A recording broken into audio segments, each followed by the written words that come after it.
A continuación van a interpretar la Adelita, popular mexicana. Esto es un arreglo de García Martín.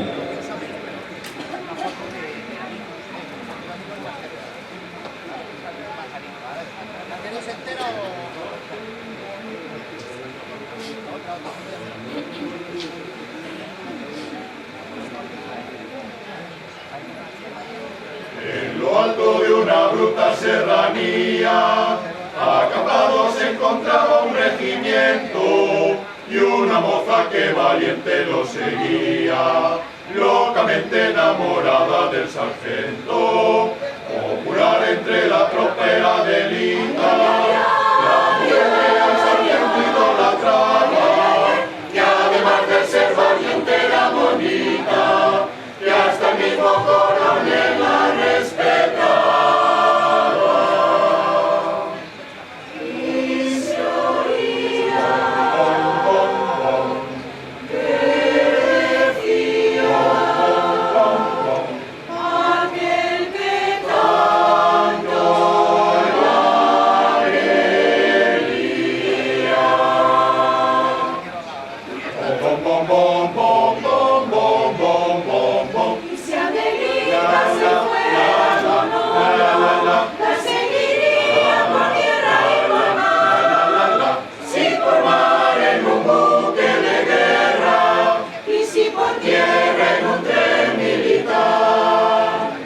Una noche que la tropa regresaba, conduciendo entre sus filas al sargento, por la voz de una mujer que sollozaba, la plegaria se escuchó en el campamento, y al oírla el sargento temeroso, de perder para siempre a su adorada, ocultando su emoción bajo el rebozo, a su amada le cantó de esta manera.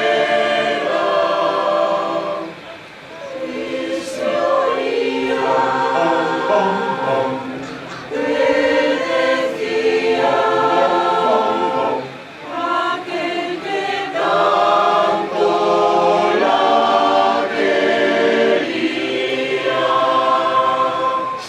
Y si acaso yo muero en campaña y mi cadáver lo van a sepultar, Adelita, por Dios te lo ruego, que con tus ojos me vayas a llorar.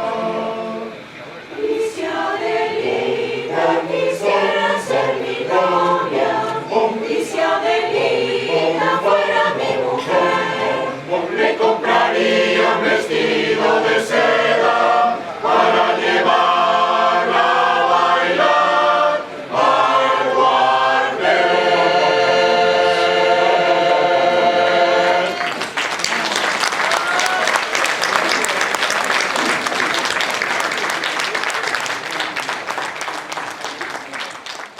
A continuación